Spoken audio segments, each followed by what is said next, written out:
امام بلکہ 8واں امام امام علی نقی علیہ السلام کی ذات اقدس. بادشاہ نے اپنے وزراء سے مشورہ کیا، اپنے وزیروں سے مشورہ کیا کہ کس طرح ہم یہ جو وقت کا امام ہے علی نقی علیہ السلام، اس کو ہم کس طرح معاذ اللہ شہید کر سکتے ہیں، قتل کر سکتے ہیں، کوئی مشورہ دو. ہم نے ہر طریقہ اختیار کر لیا ہے کہ ہم امام علی نقی علیہ السلام کو شہید بھی کر دیں، معاذ اللہ ان کا صفایا بھی ہو جائے اور ہمارا نام بھی نہ آئے.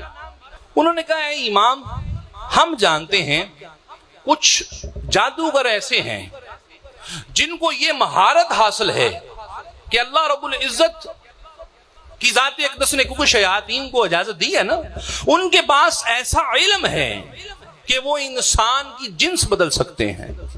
اگر کوئی آدمی ہے تو اسے بندر بنا سکتے ہیں، اسے جانور بنا سکتے ہیں. ان کے پاس یہ علم ہے، وہ کھڑے انسان کو غائب کر سکتے ہیں. تو کیوں نہ ہم ان جادوگروں کو بلاتے ہیں، پیسے دیتے ہیں، دولت دیتے ہیں، نوازتے ہیں، اور ادھر سے امام علی نقی علیہ السلام کو بھی دعوت دیتے ہیں کہ اے امام آپ آئیے، چونکہ آپ نبی کے فرزند ہیں، نبی کے بیٹے ہیں، علی کے بیٹے ہیں، تو آج آئیے ہمارے سامنے بھی ان جادوگروں کو، چونکہ جادو کفر ہے، آئیے ان کے ساتھ مقابلہ کیجئے. اور ہم یہ چاہتے ہیں کہ اس جگہ سے جادو کا خاتمہ ہو جائے. اس طرح وہ مقابلہ کریں گے اور ہمیں یقین ہے وہ جتنے ماہر جادوگر ہیں، ہمیں یقین ہے کہ امام علی نقی علیہ السلام کا معاذ اللہ خاتمہ ہو جائے گا. دوستان محترم، روایات میں آتا ہے اور میں عرض کرتا چلوں، واللہ تعالی تاریخ گواہ ہے کہ نبی کا نواسا یا نبی کا بیٹا، علی کا بیٹا جہاں بھی گیا ہے تنہا گیا ہے. مقابلے میں کوئی ریشو نہیں ہے. کوئی ریشو ہوتی ہے نا، 10% ادھر ہیں، 90% ادھر ہیں، ادھر لاکھ ہیں، ادھر 2 لاکھ ہیں، یا ادھر لاکھ ہیں، ادھر 50,000 ہیں. ریشو کوئی نہیں. آل محمد کا فرد جب بھی گیا ہے تنہا گیا ہے، اور ثابت کیا ہے کہ آل محمد کا ہر فرد خود ایک لشکر ہوا کرتا ہے. ہاں امام علی نقی علیہ السلام قبلہ بادشاہ معتمد عباسی کے دربار میں خلیفہ کے کہنے پہ گئے، اور آپ کے ساتھ صرف ایک آپ کا غلام اور خادم تھا، اور ادھر 24 جادوگر، بادشاہ کے وزراء اور اس کے سپاہی، اور اتنا ہی مجمع تماشا دیکھنے والا کہ آج دیکھتے ہیں امام علی نقی علیہ السلام کے ساتھ کیا ہوتا ہے، نبی کے بیٹے کے ساتھ کیا ہوتا ہے. روایات میں آتا ہے کہ امام علی نقی علیہ السلام تشریف فرما ہوئے. اب بادشاہ نے کہا اے امام، اے رسول اللہ کے بیٹے، ہم نے قرآن پاک میں پڑھا ہے، سورہ ہے کہ جناب موسیٰ علیہ السلام کے مقابلے میں جب جادوگر آئے، جادوگروں نے بڑے بڑے سانپ جادو کے ذریعے موسیٰ کے سامنے چھوڑے، اور پھر موسیٰ علیہ السلام نے اپنے عصا کو حکم دیا، اور عصا نے سارے جادوگروں کے سانپ کھا لیے.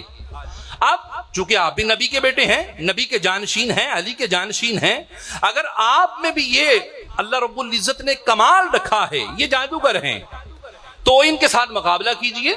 اب امام علی نقی علیہ السلام نے جو شریعت کا حکم ہے، جو اسلام کا حکم ہے، جو آل محمد کا تیور ہے، امام نے فرمایا بھی اے جادوگرو، کرو اپنا مظاہرہ، کیا کرتے ہو، اپنی مہارت پیش کرو، اپنا جو کرتب ہے پیش کرو. انہوں نے کہا نہیں امام، پہلے آپ نے فرمایا یہ ہمیں منع ہے. خیر آخر بادشاہ معتمد نے گزارش کی کہ امام آپ پہلے اپنا کمال ہے، جو آپ کی جانشین رسول ہونے کا جو آپ کا کمال ہے وہ عطا فرمائیے، وہ دکھائیے.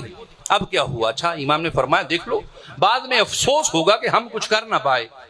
اور یہ میں نے تاریخ میں پڑھا ہے کہ آل محمد کی طرف سے پہلی مرتبہ کسی پہلے شہزادے نے پہلی مرتبہ پہلا وار کیا ہے، میں نے پڑھا ہے، اور حکمتیں اس کی بہت ساری ہیں، بیان کرنے کا ٹائم نہیں. اب بادشاہ کے دربار میں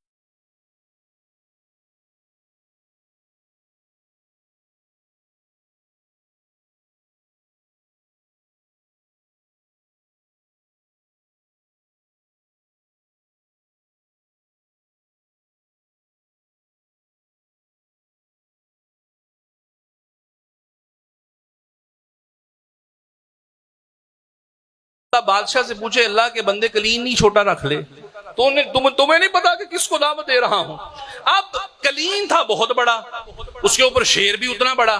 اب امام علی نقی علیہ السلام نے اس شیر کی طرف حکم کیا، اشارہ کیا اور فرمایا اے شیر بِإِذْنِ ہی میرے اذن سے نکل اور ان جادوگروں کو کھا جا۔ امام کا اتنا کہنا تھا، اس کلیم کی تصویر سے وہ جو شیر تھا پتہ نہیں کیسا تھا، دھنگا تھا بے دھنگا تھا، بنانے والے کاریگر نے پتہ نہیں کس طرح کا بنایا تھا، لیکن امام کا حکم ہوا وہ شیر کلیم سے نکلا اور نکلتے ہی ان 24 جادوگروں کو کھاتے ہوئے پھر کلیم کے اوپر چلا گیا۔ اب بادشاہ نے کہا اے جانشین رسول، اے علی کے بیٹے، یہ بڑا کمال ہے۔ لوگ ششدر گئے، حیران ہو گئے، یہ ہوا کیسے؟ کلیم سے ایک شیر نکلے اور سارے لوگوں کو کھا جائے، یہ کیسے ہو سکتا ہے؟ اور نامی گرامی جادوگر، امام کا ایک حکم ہو، ایک اشارہ ہو، سارے جادوگر ہڑپ، یہ ہوا کیسے؟ اب بادشاہ نے کہا اے رسول اللہ کے بیٹے، بات یہ ہے کہ میرے یہ جادوگر بڑے قیمتی تھے، مہربانی کر کے اپنے شیر سے کہہ، اس شیر کو حکم دے کہ میرے جادوگر واپس کر دے۔ امام علی نقی علیہ السلام نے فرمایا اے بادشاہ سن، تو نے حوالہ دیا تھا موسیٰ کا، اگر تو موسیٰ کے عصا نے فرعون کے جادوگروں کے سانپ نگلنے کے بعد واپس کر دیے تھے تو میں بھی حکم کرتا ہوں وہ واپس کر دے گا۔ چونکہ حوالہ دیا ہے موسیٰ کا، موسیٰ کے عصا نے سانپ کھانے کے بعد واپس نہیں کیے تھے، اس لیے سن، یہ شیر بھی تیرے جادوگر واپس نہیں کرے گا۔ تو عرض کر رہا تھا کہ اختیارات تھے، اور قبلہ یہی امام علی نقی علیہ السلام۔ موضوع تھوڑا سا طویل ہو جائے گا۔ بادشاہ نے دوسری مرتبہ پھر بلایا اس لیے کہ امام ہمارے پاس کچھ شیر ہیں۔ اب یہ روایت امام موسیٰ کاظم علیہ السلام سے بھی ہے، یہ روایت امام علی نقی علیہ السلام سے بھی ہے۔ امام علی نقی علیہ السلام کی بارگاہ میں کہا کہ امام ہمارے پاس کچھ شیر ہیں، ان شیروں میں شانٹی کرنی ہے، کچھ ڈیوائڈ علیحدہ کرنے ہیں، جو نسلی شیر ہیں انہیں علیحدہ کر دیں، جو بے نسلے ہیں انہیں علیحدہ کر دیں، جو نسلی ہوں گے وہ ہم دربار کے لیے رکھ دیں گے اور جو بے نسلے ہوں گے جنگل میں چھوڑ دیں گے۔ ایک روایت میں یہ آتا ہے۔ دوسری روایت میں یہ آتا ہے کہ ظالم بادشاہ نے خود امام علی نقی علیہ السلام کو گرفتار کیا اور جو شیروں کا پنجرہ تھا اس میں بند کر دیا۔ دونوں روایتیں ہیں۔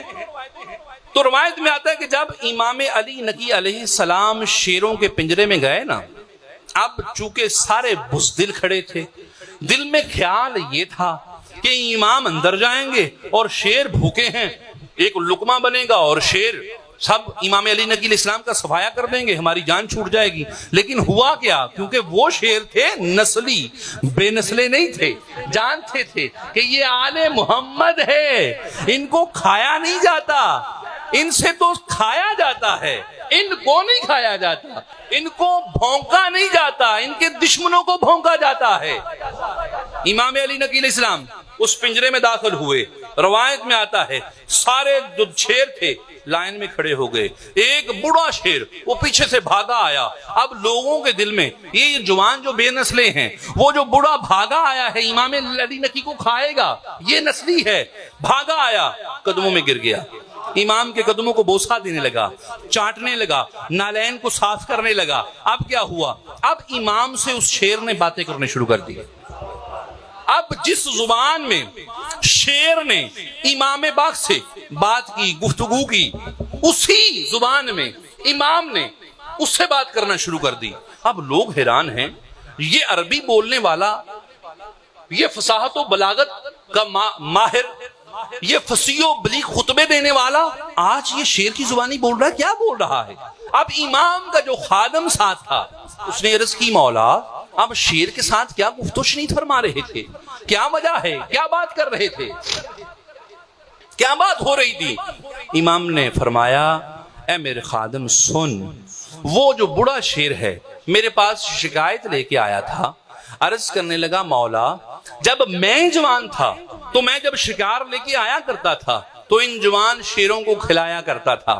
آج میں بوڑھا ہو گیا ہوں اور جب کھانا آتا ہے تو مجھے کھانے کے پاس نہیں آنے دیتے. جو بچا ہوتا ہے تھوڑا ہو بہت ہو میں وہ کھا لیتا ہوں. مہربانی فرمائیں نہ حکم کریں کہ کچھ شرم کریں. اب میں نے امام علی نقی اسلام نے میں نے جوان شیروں کو حکم دیا ہے خبردار اپنے اس بزرگ کا حیا کرنا.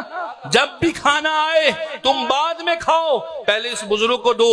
اللہ کی قسم روایت میں آتا ہے جو اس پنجرے کا خادم تھا نوکر تھا جو صفائی کرنے والا خیال رکھنے والا تھا وہ کہتا ہے جب امام چلے گئے میں وہاں پر کئی سال خدمت کرتا رہا اور میں دیکھتا رہا جب بھی پنجرے میں کھانا ڈالا جاتا سارے شیر لائن میں کھڑے ہو جاتے. وہ بوڑھا آتا کھانا کھاتا خوب سیر ہونے کے بعد چلا جاتا اور پھر جوان آگے ہوتے اور بچا ہوا کھانا کھاتے.